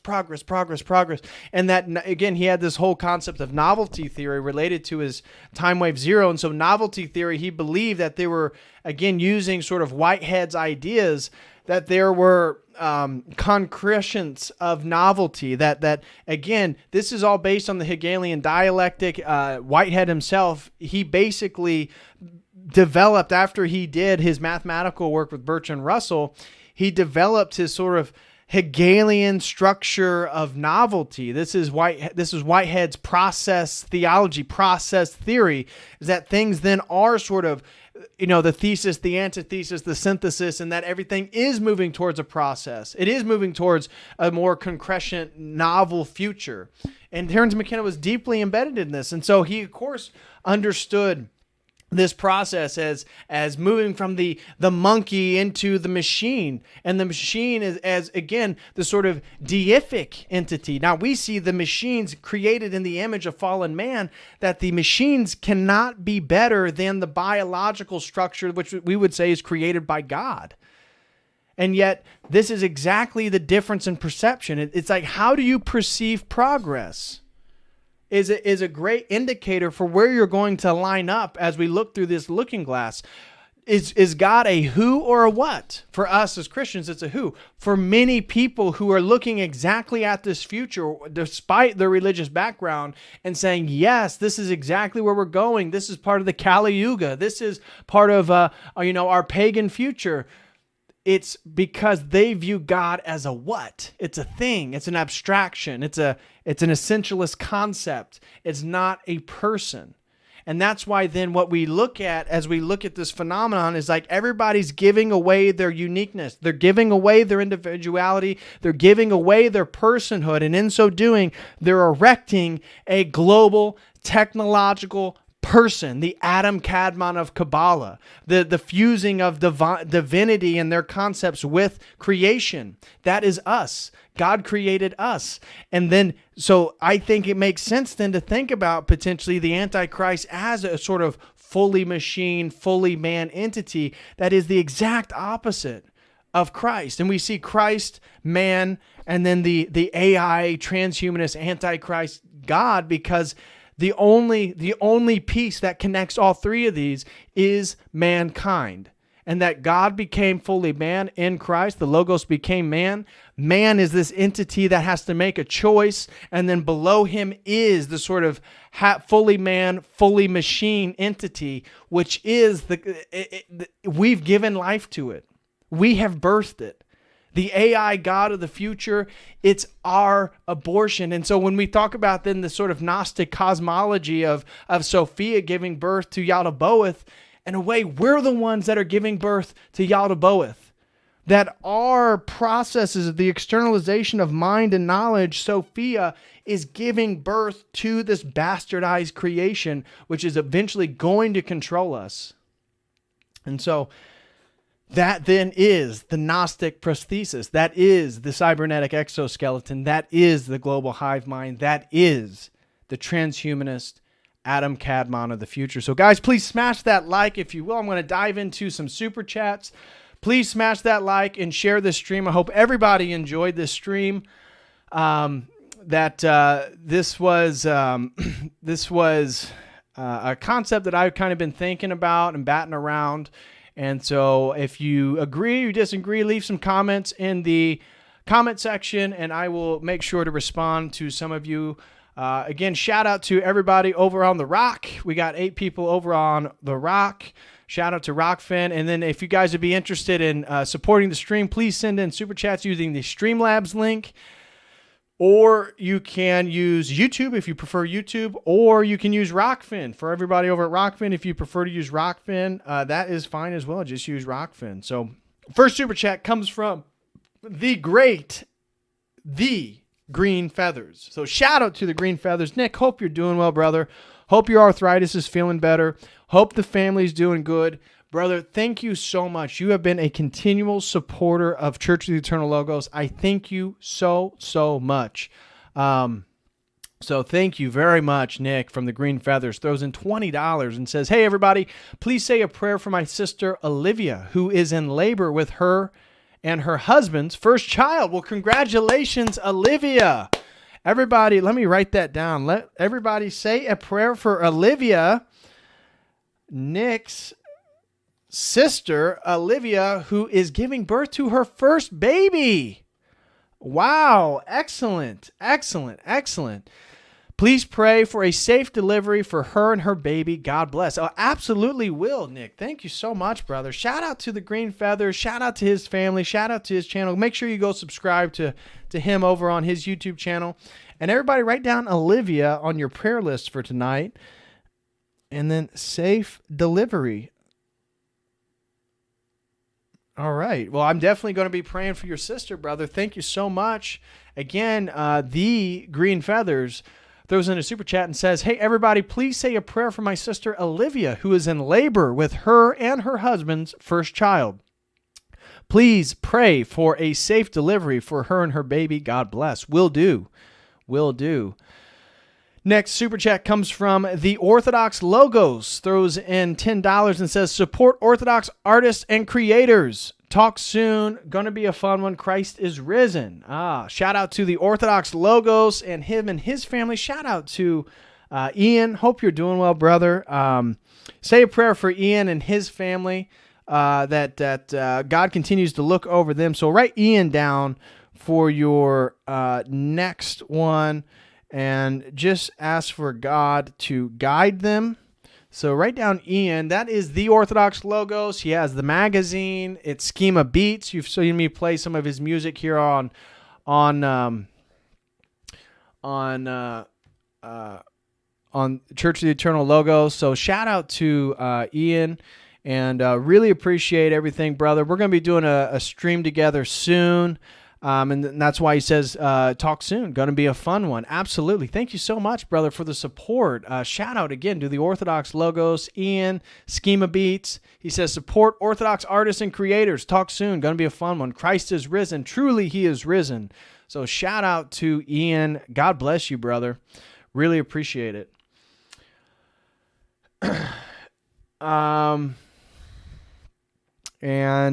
Next super chat comes in from the Green Feathers. Again, throws in $20. Shout out to Nick. And he says, breaking news, the Supreme Court is going to overturn Roe vs. Wade. Wow. Let's get a clap for the Supreme Court overturning Roe vs. Wade. Wow, that is definitely going to cause an uproar by the left. No doubt about that. I imagine there's probably people already protesting. I have been preparing for today's stream, so I have not got on social media here for the last few hours. So that is great news. Great news. Congratulations. I'm not the biggest fan of our Supreme Court, but my gosh, if they're overturning stuff like that, that's great. Very, very good. So that's great news. The Green Feathers, again, throws in $20 over on YouTube. Thank you so much, Nick, and the Green Feathers, and says, breaking news, the Supreme Court is going to overturn Roe v. Wade. Excellent, excellent stuff. Cafe says, have you ever considered taking Terrence McKenna's recommendation of the heroic dose? Sam Harris recently took upon his challenge. Brother, you must not be very familiar with this content. I used to have the large psychedelic channel called Fractal Universe. I've probably done a lot more psychedelics than you have ever dreamed of. And I guarantee you I know a lot more about Terrence McKenna's work. In fact, I've written academically about his stuff. So, I've done the heroic dose, and guess what? It's a dead end. So, learning a little bit more, reading more books, taking the spirituality stuff a little bit more seriously, I think is going to get you a little bit further.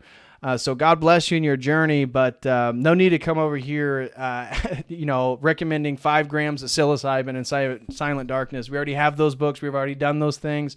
Most of the people on this channel have already got into the psychedelic spirituality and got out of it. So if anything, you're probably going to know less about our worldview than we know about yours, just FYI. So God bless you, brother. Hope you continue to do some digging and learn a little bit more because we've already done that stuff. So at least bring some ideas to challenge our paradigm, since the whole thing that we're doing is challenging the presuppositional foundation of your spiritual paradigm. That's the whole point. So God bless you, Cafe. Wish you nothing but the best. And Sam Harris is like he's a pseudo-intellectual. So definitely don't bring Sam Harris around here as any sort of authority on anything. Anyways, moving on. Next super chat comes from Pim Orasuz, and he throws in $10 and says, the medium is the message terrifies me. People have a limited amount of attention, and is very important what we choose to focus on, since your thoughts precedes action and doing. Absolutely, Pim. And shout out to Pim. He's the one that I am now doing the research for your stream. So that will probably be sometime next week, Pim. So again, God bless you, brother. But I am working through that book now, and I am preparing for that presentation. So just FYI, everything's cleared up. So I'm really looking forward to presenting all that information. So thank you so much, brother, for all the support. And again, Pim's here with a $10 super chat saying, the medium is the message terrifies me. It absolutely does. And medium is the message is the idea that the mediums that we use to consume information on actually affect and alter and construct our sensory ratios. So the mediums that we use actually construct the ways in which we that we acquire information.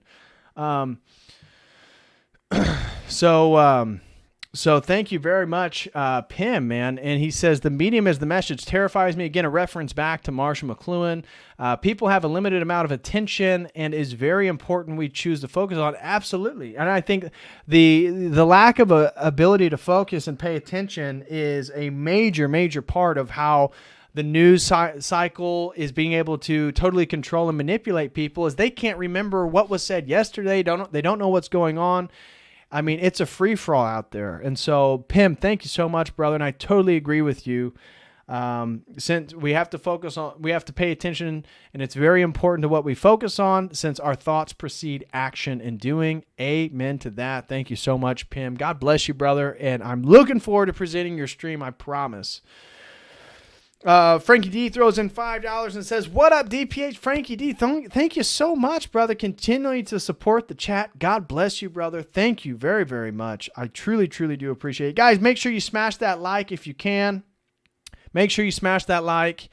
And then Christopher Zimbersky.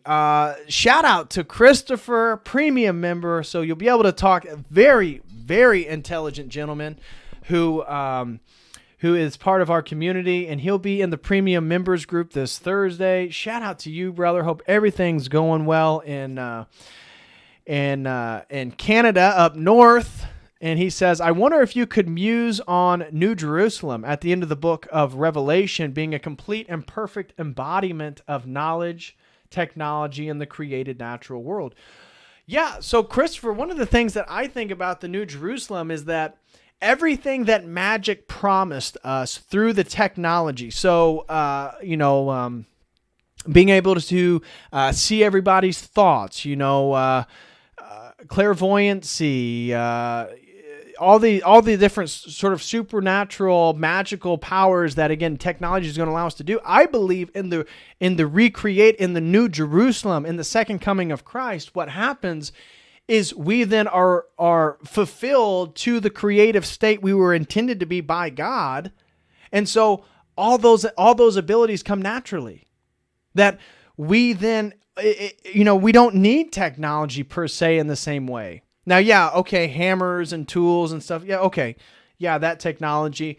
But to some degree, we don't need a lot of the technologies that we're talking about in today's stream, or the singularity per se, because when Christ comes, he's going to restore us to our Edenic, to our pre-fallen state, or really post him, because theosis wasn't available even in the Edenic state, right? Even before the fall, because Christ, the Logos, hadn't incarnated yet. So I think the New Jerusalem is where we are, if we are part of the New Jerusalem, if we are,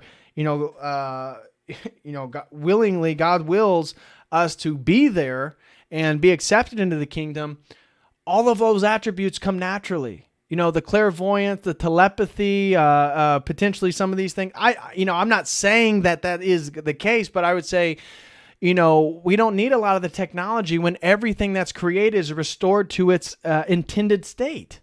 That is the New Jerusalem. And so we were not going to have desires for anything, because we're going to be restored to our wholeness, to the completeness in which we were intended to by God. So that's kind of my general take on the New Jerusalem in the book of Revelation, and a sort of, like you said, a complete and perfect embodiment of knowledge, technology, and the created natural world. I'm sure there's still going to be buildings and stuff like that, but I see it as a perfection. It's a fulfilling. It is all these things coming together, and Christ, the Logos, fully fusing. Again, biology, man and God becomes fully fused. It already has with him, but the new creation is there's no more death. There's no more death. Everything, there isn't death now, technically. You already choose, if you choose Christ, if you choose life, if you choose his way, which is the truth, you get life. He's the way, the truth, and the life. You get it? So yeah, I think we're probably looking at that from the same perspective. So anyways, with that being said, guys, it looks like it's the last of the Super Chat. Shout out to everybody over on Rockfin. Special shout out to Christopher. Special shout out to Frankie D. Special shout out to Pim. I'll be working on your stream, brother. Special shout out to the Green Feathers. Thank you so much, buddy. And I will be praying for your sister, Olivia. And shout out to the Orthodox Logos. I'll be praying for you as well, Ian. So with that being said, everybody, God bless you. Have a wonderful, wonderful night. And, we got another super chat. So let me read this real quick before hopping off. Thomas Henderson throws in $5. Shout out to Thomas Henderson. Thank you so much, brother. Thomas Henderson, a continual supporter of here at the Church of Eternal Logos. He says, you will not die, but be like God, knowing the difference between good and evil. Technocratic futurist echo the first temptation. God will turn evil to good. We are either on the cusp of the end or an orthodox recollection. Ooh, great comment here, Thomas. Yeah, and it totally goes with what Christopher was saying, that, again, the New Jerusalem I see as the perfect embodiment of knowledge, technology, and the created natural world. Everything's going to glorify God. Everything in the New Jerusalem is going to glorify truth. It's going to glorify the revelation of the Trinity. It's going to be infused with God. And so, Thomas Henderson, you will not die, but be like God, knowing the difference between good and evil. This is the sort of transhumanist promise. You're totally on it, Thomas, that, the promises of immortality and omniscience is quite clear. So, again, it's what I was trying to talk about in the opening monologue, is that Christ calls us into an internal and truly eternal spiritual reality. That spiritual progress is following Christ, which means his humility, his mercy, his compassion, his truth, his logic, his reason. All these things are how we engage with these energetic processes. We become divinized and we progress spiritually. Meanwhile, you look at this technocratic form, they progress spiritually by just acquiring the attributes that describe God. You see, notice how following Christ, we never described immortality or omniscience. We, through the grace of God, can be synergized with God and then enter into eternality. These technocrats, these technologists, these transhumanists, they are promising the attributes of God without actually acting as we would consider like Christ or like God. So Christ is asking us to do all these things from the inside. Mercy, compassion, love, truth, logic, reason, right? And this technocratic thing is asking us to do things in the world to just attain immortality, to attain omniscience, that you can have the entire internet accessible in your brain. You'll never have to do another Google search or DuckDuckGo or whatever you use. I use Brave, but I mean, it is. The technocratic futurist, as Thomas says, echo the first temptation. God will turn evil to good. And that's what he's done. And that's what God did with the fall itself. We are either on the cusp of the end or an orthodox recollection. Right praise. Yeah, again, I don't like to put any timelines on anything, but I think we are on the cusp of, I certainly do think we are on the cusp of some type of end. Whether it's the return of Christ and it is the apocalypse itself, or it is the end of the world that we know it, and it's the entrance into this transhumanist Kadmon exoskeleton, and that maybe through God's will, he wants that to go on a few more years. I don't know, but I agree with you. In one way or another, we are on the cusp of the end of something, the end of what was previously. And that's why I think 2020 vision, right? You can see perfect. We can look back in the past from 2020 and see perfectly how everything has coalesced to this point. And I do think it's archetypal. It's semiotic. Again, 2020 being the transition year, whether they planned for it that way or not, it just makes sense. And that is the end. That was the end of something. Now we are in a transitory period. We are transitioning to a new structure. This is the Great Reset. And so I don't know what is going to come, but I definitely think and agree that we have entered into the end of something. No doubt about that. So thank you so much, Thomas Henderson, for all your support, brother. Truly appreciate everything you do to support the channel. Again, and shout out to Christopher as well. Next super chat comes in from Veronica, throws in $5 and says, "Isn't it interesting? The newest coin phrase, the future is female. This was heavy material. Loved it. Give us a reminder of why we should continue to bring children into the world. I need some hope."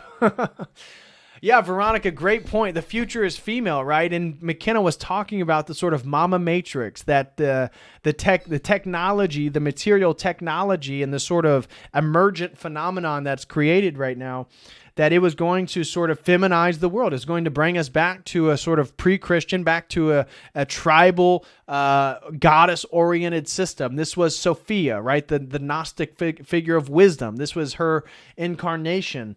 And so it is ironic then, the euphemism of the future is female, the future is female, how that matches up with what many theorists even speculate what's happening with this sort of feminization through the technology. That the technology is feminizing us in a multitude of the food, the technological infusion in the food is feminizing us. The technological use of the internet is feminizing us sexually in different ways. So there's no doubt about that. The pesticides we put on the food is feminizing us. That the future is female is a declaration for the attack on masculinity, for the undermining of the foul, logocentric, patriarchal structure, and the ushering in of this whole female-oriented, goddess infused sort of pagan framework. Then she says, this was heavy material. Well, I apologize if it got your spirits down. Again, stay optimistic. I could be totally wrong. She says, loved it. Give us a reminder of why we should continue to bring children into the world. I need some hope. Well, my pitch, if you're looking for a pitch on why we need to have children, is that it has to do with, one, as Orthodox Christians, it's a sin for us to be in despair. So it would be a sin for us to be in such fear of the future that we actually did not end up acting out our values inside three-dimensional, four-dimensional space and time. So as Orthodox people, we need to make sure that we are either going to become monastics or we're going to get married, because it's through those two means that we have our own martyrdom. Now, some of us may, in fact, actually have a martyrdom where we end up, dying, burning on the stake. We're like many of the church fathers. That may happen to some of us. For many of us, our martyrdom is going to come through the crown that we wear in our Orthodox marriage to our partner. And so we have to then submit to them. And that is why marriage is so, it's a sacrament of the Orthodox Church, because this is one of the ways in which we enter the kingdom. And so I think if you're married, in a way, we're called to create life. Life comes from God in any child. If again, Veronica, if you were just saying to become pregnant, if you're married, obviously, and you were to become pregnant, that entity in your belly is chosen by God to be there. Despite the chaos of the world, despite the period that we live in, life can only come from God. It's an uncreated energy. And that's why abortion and sterile sex and this sort of cult of death is always against life. And all these young women who, I don't want to have children. Babies are yucky. Or I've noticed this sentiment my girlfriend has showed me on TikTok of these girls that hate babies. I did not realize there was a thing where these young girls like dislike babies. What the hell? So I think this is part of that anti-life spirit. And if we're going to be of God, we have to be so pro-life, because all life comes from God, and all life that exists is granted life from God. It's willed by God. So I think it's the ultimate way that we can show that we are following in God's footsteps is to have children. Also, what could be more meaningful? How many people here are Christians now because they were living their lives XYZ, they were doing one thing, and then they have a child, they have a baby, and it forces them to reflect. It forces them to really think about what it is they believe. It forces them to not want to tell their children the wrong thing. It forces them to dive deeper into their own spiritual life and their own reality and what they really believe to be true, so they don't lie to their children. And so I don't think there's anything that could be more meaningful. I don't think there's anything that could be more meaningful than to have children, raise them in a way in which you do such a good job that they themselves love God and God can use them for His purposes. And isn't that then a recapitulation of creation itself? That God so loved us, He created us so we could love Him back. And I think there's nothing more fulfilling and meaningful than for us to find somebody to love. We love them. Then we have children with these people. And then the children themselves, we bring them up in such a loving way that they then turn to God and they love God. What could be more meaningful, and what could be more of an antidote to the world that we live in now than to do such a thing? And so that is my pitch on why we should still have kids. It brings more meaning. It literally undermines the structure that we just described today. And it is part of our own martyrdom. It's part of our own spiritual journey. And it's part of the ways that we come back to God himself. So I hope that was somewhat hopeful. But again, you being alive right now is God's providence. That's what I try to tell everybody is when you start to, when you really see what's going on and maybe you're Orthodox, you're Christian and all this stuff, and you're like, oh my gosh, the world is so inverted. That's still God's providence, right? It's somehow for me to make it to the kingdom, God put me in the time and space that I exist in right now. And that's the same for everybody. We all exist right now because God's providence sees that us existing right now is the most suited for us to attain salvation.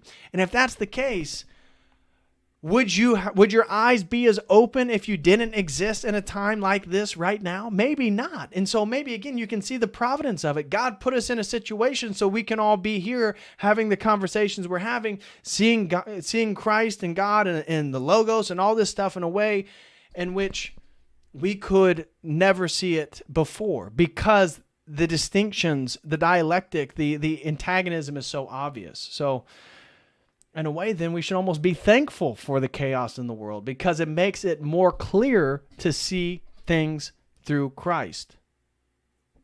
So anyways, that's gonna be my wrap, Veronica. But again, thank you very, very much. Veronica, thank you for your $5. Special shout out to Veronica. Special shout out to Thomas Henderson. Special shout out to Christopher Zambersky. Shout out to you, brother. Really hope you're doing well. Shout out to Frankie D. God bless you, brother. Shout out to Pim. And shout out to the Green Feathers. God bless you, brother. And shout out to the Orthodox Logo. Shout out to Ian. Hope you're doing well. I really appreciate all the support from the Green Feathers, man. You do a lot to support and help me out. So thank you very, very much. With that being said, guys, I think that is all the super chats. And with that being said, I am going to hop off. I was thinking about premiering a members only video tomorrow. It's potentially Subdeacon Mark's journey into the Orthodox Church. I may do that Wednesday night. I'm not sure. I do want to say, guys, please, if you're interested, become a premium website member. This Thursday is going to be the first member meeting of the premium members, of which we'll all be in a Zoom meeting. I know Christopher is going to be there. So that's going to be 7 p.m. Eastern Standard Time this Thursday. And I really hope that some of you guys decide to sign up. That will be twice a month. Plus, you'll have access to all the video content, of which there's a new video over there right now going over the entire interview with Megan Fox. So with that being said, guys, thank you so much. Shout out to B-Dive for the great new tunes. Our Father, I'll be making sure to mix that into some of the new intros. And so with that being said, until